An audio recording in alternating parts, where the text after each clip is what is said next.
Donald Trump, le 45e président des États-Unis et actuel candidat républicain à la présidence, a été assassiné. C'est la terrible nouvelle qu'on a bien failli vous annoncer la semaine dernière. Les répercussions auraient été mondiales, probablement l'événement de la décennie. Mais parfois, tout comme le tir de Randall Colomwani face à Emiliano Dibu Martinez dans les dernières secondes de la finale France-Argentine en 2022, c'est une histoire de seulement quelques millimètres.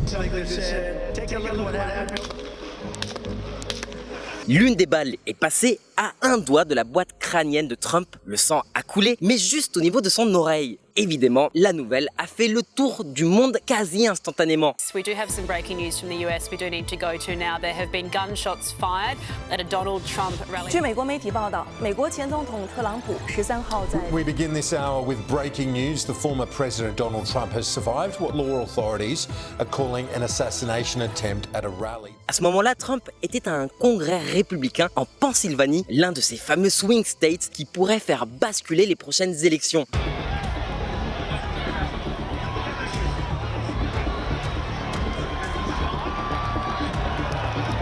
This evening we had what we're calling an assassination attempt against our former president, Donald Trump. It's still an active crime scene. Alors, qu'est-ce qu'on sait de la tentative d'attentat plus d'une semaine après qu'il ait eu lieu ?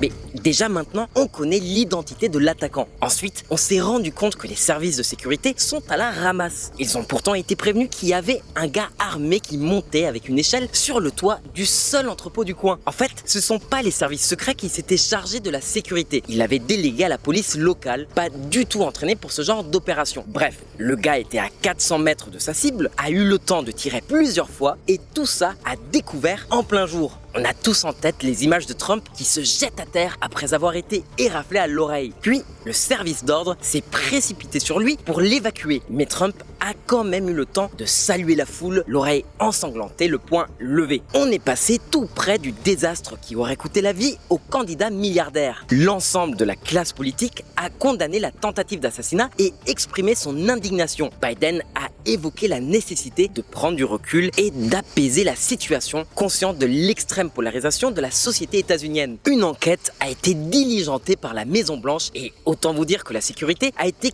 complètement revue pour la convention républicaine au cours de laquelle il a été officiellement investi candidat. Mike Johnson, le président républicain de la Chambre des représentants, a lui aussi sollicité une enquête indépendante de la part du Congrès. On prévoit notamment d'interroger la directrice des services secrets, Kimberly A. Cheatle. Et malheureusement, mis à part le tireur, l'incident a aussi causé la mort d'une victime collatérale, Cory Camperatore, un ingénieur et un pompier volontaire âgé de 50 ans. I would confirm for you that we did have one individual killed, and I know I heard somebody say about two victims. There were three in total besides the former president. So two critically wounded, one killed. Le tueur a été identifié par le FBI. Thomas Matthew Crooks, 20 ans, originaire de Bethel Park, une petite ville située au sud de Pittsburgh, en Pennsylvanie. Le gars a quand même eu le temps de tirer au moins 8 fois avec son AR-15, un fusil mitrailleur semi-automatique très populaire aux États-Unis, avant d'être finalement abattu par un tireur d'élite. Alors ce type, c'était qui ? Personne. En fait, un pauvre type sans casier judiciaire dont le principal fait d'armes avait été l'obtention d'un prix de mathématiques et de sciences en 2022. Et bizarrement, alors qu'il était inscrit dans le registre des électeurs républicains, on a réussi à remonter à une donation de $15 au Parti démocrate en 2021. Mais à côté de ça, il était aussi membre d'un club de tir, donc on ne sait pas trop quoi penser de lui, à part qu'a priori, il ne représentait pas un danger imminent pour la sécurité nationale. Du coup, qu'est-ce qui a pu pousser un jeune homme normal comme toi ou moi à commettre l'irréparable ? Un gars qu'on peut pas exactement qualifier de fanatique. Ça sera aux enquêteurs de le déterminer. Mais en attendant, ce qui est sûr, c'est que cette tentative d'assassinat, eusse-t-elle échoué, a probablement changé le cours de l'histoire, pas seulement des USA, mais du monde entier. Mais basta avec l'actu, ici sur Diplo, on veut pas juste te donner des faits, mais aussi le contexte.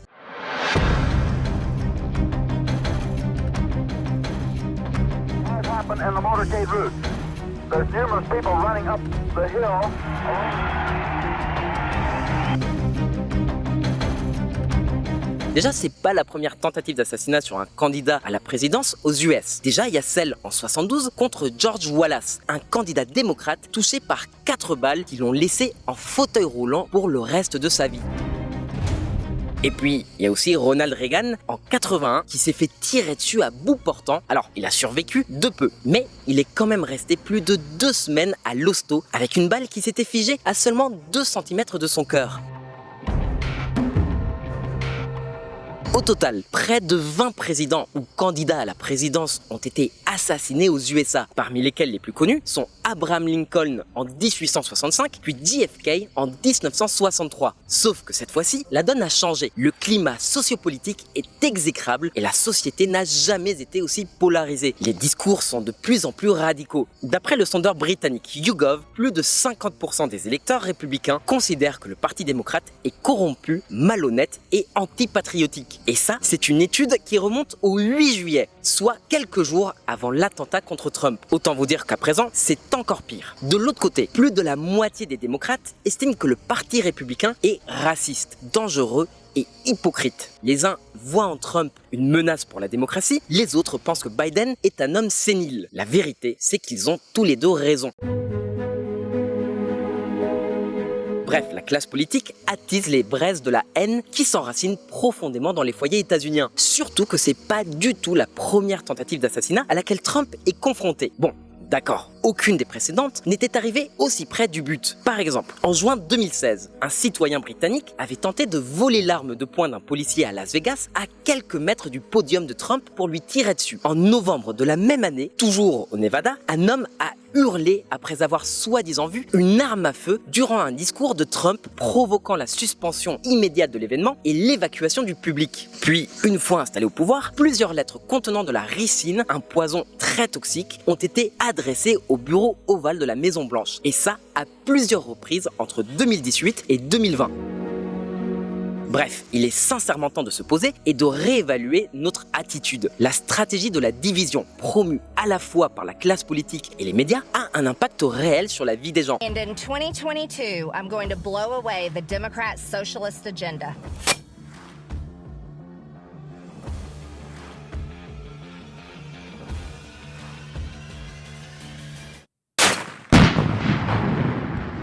Vous imaginez Marine Le Pen faire ça? Nadine Morano à la rigueur, pourquoi pas? Bref, au-delà des raisons derrière l'attaque, quel sera son impact sur la campagne électorale? Clairement, il y aura un avant et un après. Pas tant à cause de l'attaque en tant que telle, mais à cause de cette image. C'est très probablement l'une des photos les plus emblématiques de ces dernières décennies. Le visage ensanglanté, le poing levé, les services de sécurité à l'action, le drapeau US, bref, une reconstitution accidentelle d'une peinture de la Renaissance. La charge symbolique de cette photo est colossale. On ne sait pas encore quelle sera sa portée, mais elle porte un coup dur à l'image de sénilité véhiculée par l'actuel président Biden, qui vient d'ailleurs d'annoncer le retrait de sa candidature au profit de quelqu'un de plus jeune et dynamique, en tout cas suffisamment charismatique pour battre Donald Trump. Idéalement, Kamala Harris, qui a d'ores et déjà réuni assez de délégués pour être désignée comme candidate du Parti démocrate. Par ailleurs, la convention républicaine prévue la semaine suivante à Milwaukee n'a pas été annulée. Elle a au contraire permis à Trump de confirmer son statut de candidat unique du Parti républicain.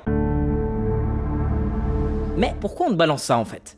Il y a un précédent, et pas si lointain que ça. Ça vous dit quelque chose? Jair Bolsonaro? En septembre 2018, le Brésil traversait l'une de ses campagnes électorales les plus agitées. Le poulain de Lula, Fernando Haddad, affrontait l'ex-militaire proche de l'extrême droite, populiste et climato-sceptique Jair Bolsonaro. Au cours d'un rassemblement partisan, Bolsonaro fut poignardé par un fanatique religieux. Les blessures qui lui ont été infligées étaient d'une telle gravité qu'il perdit 40% de son sang. Et même s'il a survécu, les séquelles sont définitives et douloureuses. Et le grand paradoxe, c'est que c'est justement cette tentative d'assassinat sur sa personne qui a propulsé sa popularité. Alors même si Bolsonaro a été tenu à l'écart durant plusieurs jours pour se récupérer, dès son retour sur le ring politique, son soutien a grimpé en flèche. Et pareil avec Reagan, dont la cote de popularité a bondi de 22 points. Donc, peut-on s'attendre à la même tendance avec Trump? À l'écran, la moyenne des principaux sondages électoraux pour la course à la présidence. Vous voyez le gros écart début juillet?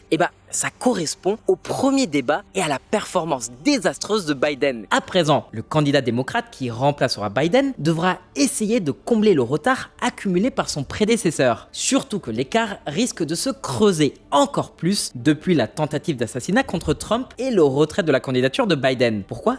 Tout simplement parce que l'humain est un être empathique. Et qu'on a beau détester Trump, on ne peut pas s'empêcher d'éprouver un peu de sympathie pour le bonhomme. Ça contraste pas mal avec l'image soporifique du président, due à son âge et à une éventuelle sénilité en cours d'installation. D'ailleurs, les bookmakers sont eux aussi conscients de cette réalité. Voilà comment ont évolué les cotes des différents candidats suite à la tentative d'assassinat, et ce, avant le retrait de Biden. Dans la foulée de l'attaque, la probabilité de victoire de Trump a bondi de 10 points pour atteindre les 70%. Ça veut pas dire que les jeux sont faits, mais ça reste un indice à prendre en compte dans nos futures estimations. Après, on peut espérer que la candidature de Kamala Harris permette de rééquilibrer un peu la balance. Surtout que l'attaque contre le président a suscité une vague de sympathie qui lui a permis de gagner des soutiens précieux comme celui-ci. Bref, le trumpisme connaît un état de grâce qui permet aux candidats républicains de se rapprocher encore un peu plus de la présidence.